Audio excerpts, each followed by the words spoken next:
चलिए जानते हैं आज के देश और दुनिया की सिलेक्टेड काम की और महत्वपूर्ण 50 बड़ी खबरों को सिर्फ 10 मिनट में। पर अभी तक आपने इस वीडियो को लाइक नहीं किया तो लाइक कर दीजिए।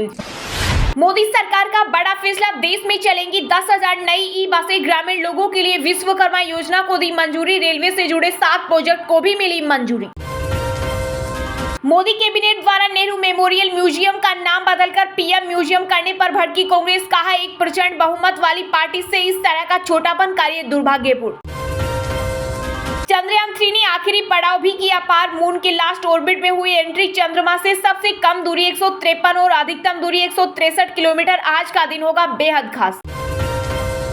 चाचा शरद पवार को अजीत ने दिया मोदी कैबिनेट का ऑफर। पुणे में हुई सीक्रेट मीटिंग में कही बीजेपी को समर्थन देने की बात। टेंशन में कांग्रेस शिवसेना।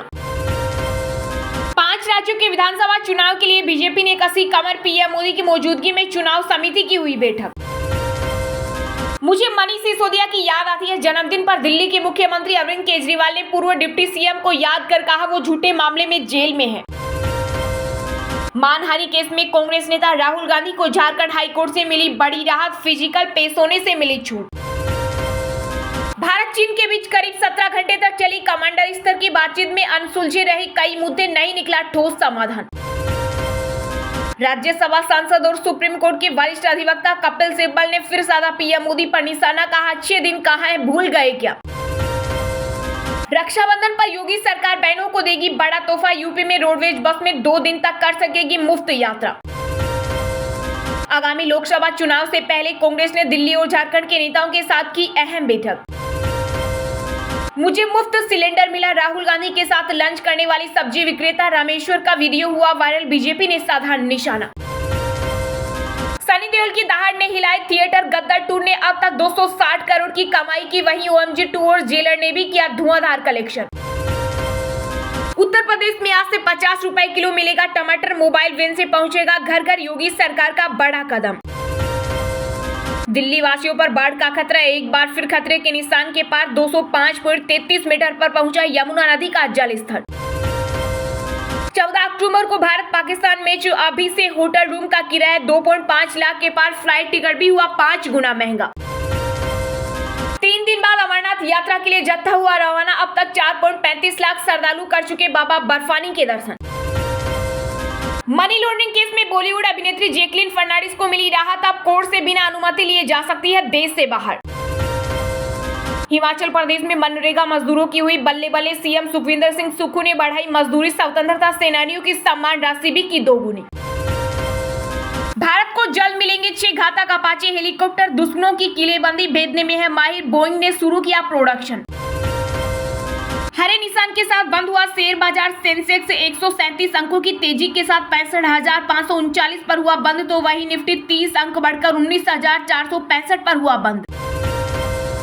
एनसीपी प्रमुख शरद पवार का बड़ा बयान। बोले, बीजेपी और उसके सहयोगियों के हाथ में है देश की सत्ता। अजीत के साथ हुई मुलाकात पर भी कही बात। हरियाणा में नूह में हुई हिंसा के आरोप में पुलिस ने बिट्टू बजरंगी को किया गिरफ्तार। बिट्टू पर हिंसा फैलाने जैसी गंभीर धाराओं में दर्ज हुआ केस। हिमाचल प्रदेश उत्तराखंड में बारिश और लैंडस्लाइड से अब तक 66 लोगों की मौत, कई लापता। राहत और बचाव कार्य जारी। मौसम विभाग ने दी भारी बारिश की चेतावनी। महिलाओं से छेड़छाड़ करने वालों को छत्तीसगढ़ में नहीं मिलेगी नौकरी। राजस्थान की गहलोत सरकार पहले ही कर चुकी है ऐलान। मथुरा में श्रीकृष्ण जन्मभूमि के पास बुलडोजर एक्शन पर 10 दिनों के लिए लगी रोक। सुप्रीम कोर्ट का बड़ा फैसला। रेलवे को भेजा नोटिस। मुख्यमंत्री निःशुल्क अन्नपूर्णा फूड पैकेट योजना की सौगात। राजस्थान के सीएम अशोक गहलोत बोले, अब शहरों के साथ गांवों में भी 8 रुपए में मिलेगा भोजन। बिहार के सीएम नीतीश कुमार ने सदैव अटल पहुंचकर पूर्व पीएम वाजपेयी को दी श्रद्धांजलि। दिल्ली के मुख्यमंत्री अरविंद केजरीवाल से भी मुलाकात। बजरंग दल में भी अच्छे लोग। मध्य प्रदेश में कांग्रेस की सरकार आने पर नहीं लगाएंगे बैन। पूर्व मुख्यमंत्री दिग्विजय सिंह का बड़ा बयान। दिल्ली के सीएम अरविंद केजरीवाल के 55वें जन्मदिन पर प्रधानमंत्री मोदी, LG सक्सेना सहित कई दिग्गजों ने दी बधाई। स्वामी प्रसाद मौर्य हैं अखिलेश यादव के बाजा। वो जैसा बजाते हैं वैसे ही बजते हैं। बीजेपी सांसद सुब्रत पाठक ने सपा प्रमुख पर साधा निशाना। दिल्ली हाईकोर्ट पहुंची SDM ज्योति मौर्य। निजी जिंदगी से जुड़ी खबरें सोशल मीडिया से हटाने की मांग। मुझे मनीष सिसोदिया की याद आती है। जन्मदिन पर दिल्ली के मुख्यमंत्री अरविंद केजरीवाल ने पूर्व डिप्टी सीएम के लिए लिखा खास मैसेज।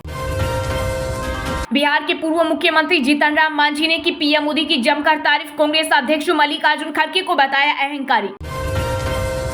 सुप्रीम आदेश आने तक होती रहेगी national capital civil services authority की मीटिंग। केजरीवाल सरकार का बड़ा फैसला। क्रिप्टो करेंसी में निवेश को लेकर भारतीय महिलाओं में जबरदस्त क्रेज। 10 में से 1 महिला क्रिप्टो में निवेशित। मुझे किसी ने कुछ भी ऑफर नहीं किया है, एनसीपी नेता सुप्रिया सुले बोली। कांग्रेस नेताओं से पूछो क्यों दे रहे ऐसे बयान। जब तक लूटे गए हथियार बरामद नहीं किए जाते मणिपुर में शांति नहीं होगी। कांग्रेस नेता गौरव गोगोई का बड़ा बयान।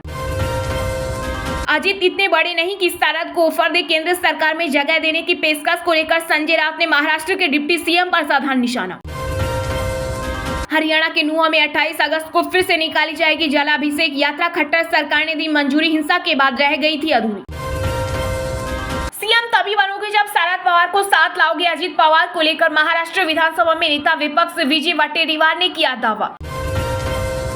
घर लौटाने पर परिवार ने जवान का रेड कार्पेट बिछाकर किया वेलकम। वीडियो देखकर रोक नहीं सकेंगे आंसू। भारत में स्वागत है तुलसी भाई। WHO प्रमुख ने खेला डांडिया। पीएम मोदी बोले नवरात्रि के लिए तैयार रहे मेरे दोस्त।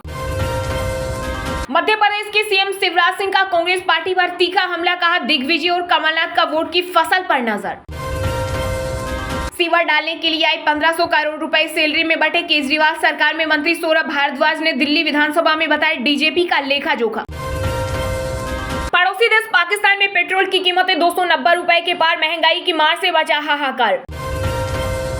ब्रिटिश पीएम ऋषि सुनक ने कैम्ब्रिज यूनिवर्सिटी में आयोजित रामकथा में लिया हिस्सा। कहा यहाँ पर प्रधानमंत्री के रूप में नहीं बल्कि हिंदू के तौर आया हूँ। हिमाचल में बारिश का कहर जारी। केंद्रीय मंत्री अनुराग ठाकुर बोले केंद्र और राज्य सरकार कर रही हर संभव कोशिश। मणिपुर में 20 साल बाद दिखाई गई पाकिस्तान के खिलाफ सर्जिकल स्ट्राइक पर आधारित बॉलीवुड फिल्म उरी 2 दशक पहले लगाया था बैन। पूर्व पीएम अटल बिहारी वाजपेयी की पुण्यतिथि पर प्रधानमंत्री नरेंद्र मोदी, राष्ट्रपति मुर्मू समेत एनडीए के कई नेताओं ने किया नमन। सदैव अटल पर अर्पित की पुष्पांजलि। चलिए अब जानते हैं जो आम आदमी के काम की और फायदेमंद खबरें हैं उनको विस्तार से। पर इससे पहले अभी तक आपने इस वीडियो को लाइक नहीं किया तो लाइक कर दीजिए। चाचा शरद पवार को अजित ने दिया मोदी कैबिनेट का ऑफर। पुणे में हुई सीक्रेट मीटिंग में कही बीजेपी को समर्थन देने की बात। टेंशन में कांग्रेस शिवसेना। महाराष्ट्र के उप मुख्यमंत्री अजित पवार और एनसीपी प्रमुख शरद पवार के बीच पिछले दिनों पुणे में हुई सीक्रेट मीटिंग को लेकर सियासी सरगर्मी तेज हो गई है। चाचा भतीजे के बीच हुई इस गुप्त बैठक को लेकर एमवीए के बाकी दो दलों शिवसेना और कांग्रेस की टेंशन बढ़ गई है। अजित पवार द्वारा शरद पवार को केंद्रीय मंत्रिमंडल में जगह देने की पेशकश की खबरों पर उद्धव ठाकरे गुट के सांसद संजय राउत ने कहा कि अजित पवार इतने बड़े नेता नहीं है कि वह शरद पवार को ऑफर दे सके। उन्होंने कहा अजित को शरद पवार साहब ने बनाया है, अजित ने शरद पवार को नहीं बनाया। 60 वर्ष से भी ज्यादा समय पवार साहब ने संसदीय राजनीति में बिताया है और 4 बार महाराष्ट्र के मुख्यमंत्री रहे। उनका जो कद है वह बहुत बड़ा है। वहीं कांग्रेस नेता और महाराष्ट्र के पूर्व मुख्यमंत्री पृथ्वीराज चौहान ने दावा किया है कि बीजेपी ने अजित पवार के जरिए शरद पवार को बड़े ऑफर की पेशकश की है। चौहान के इस दावे के बाद महाराष्ट्र की राजनीति में एक बार फिर से हलचल शुरू हो गई है। एक अखबार के अनुसार अजित पवार ने अपने चाचा शरद को केंद्र में कृषि मंत्री बनाने और नीति आयोग के अध्यक्ष पद का ऑफर दिया है। इससे पहले गत शनिवार को पुणे में वरिष्ठ नेता शरद पवार की अपने भतीजे से मुलाकात के बारे में महाराष्ट्र कांग्रेस अध्यक्ष नाना पटोले ने कहा था कि यह हमारे लिए चिंता का विषय है और हम शरद पवार और अजित पवार के बीच गुप्त रूप से होने वाली बैठकों को मंजूरी नहीं देते। उन्होंने कहा इस मामले पर कांग्रेस के शीर्ष नेता और विपक्षी गठबंधन इंडिया भी चर्चा करेगा। मोदी कैबिनेट का बड़ा फैसला। विश्वकर्मा योजना और पीएम ई बस सेवा को दी मंजूरी। रेलवे से जुड़ी 7 प्रोजेक्ट को भी मिली मंजूरी। प्रधानमंत्री नरेंद्र मोदी की अध्यक्षता में केंद्रीय मंत्रिमंडल की बैठक हुई जिसमें कई बड़े फैसले लिए गए। मीटिंग के बाद केंद्रीय मंत्रिमंडल के फैसलों के बारे में जानकारी देते हुए केंद्रीय मंत्री अनुराग ठाकुर ने कहा कि पीएम ई बस सेवा को मंजूरी दे दी गई है। उन्होंने कहा कि इस बार 57,613 करोड़ रुपए खर्च किए जाएंगे। देश भर में लगभग 10,000 नई इलेक्ट्रिक बसें उपलब्ध कराई जाएंगी। अनुराग ठाकुर ने कहा कि ये योजना 3 लाख और उससे अधिक आबादी वाले शहरों को कवर करेगी। इस योजना के तहत पीपीपी मॉडल पर 10,000 ई बसों के साथ सिटी बस संचालन किया जाएगा। वहीं केंद्रीय आईटी मंत्री अश्विनी वैष्णव ने बताया कि पीएम मोदी ने अपने स्वतंत्रता दिवस के भाषण में कारीगरों के लिए विश्वकर्मा योजना की घोषणा भी की। कैबिनेट ने 13,000 करोड़ रुपए की विश्वकर्मा योजना को मंजूरी दी है। आईटी मंत्री वैष्णव ने कहा कि इससे शिल्पकारों को 1 लाख रुपए तक का लोन 5% पर दिया जाएगा। विश्वकर्मा योजना से 30 लाख शिल्पकार परिवारों को लाभ होगा। छोटे छोटे कस्बों में अनेक वर्ग ऐसे हैं जो गुरु शिष्य परंपरा के तहत कुशल से जुड़े कार्यों में लगे हैं। इनमें लोहार, कुम्हार, राजमिस्त्री, धोबी, फूल का काम करने वाले, मछली का जाल बुनने वाला, ताला चाबी बनाने वाले, मूर्तिकार आदि शामिल हैं। अश्विनी वैष्णव ने बताया कि कैबिनेट ने 14,903 करोड़ रुपए के खर्च के साथ डिजिटल इंडिया कार्यक्रम के विस्तार को मंजूरी दी है। इसके अलावा केंद्रीय मंत्रिमंडल ने भारतीय रेलवे के साथ मल्टी ट्रैकिंग परियोजनाओं को भी मंजूरी दी है। ये प्रोजेक्ट नई रेलवे लाइन बिछाने और रेल लाइन अपग्रेडेशन से संबंधित है।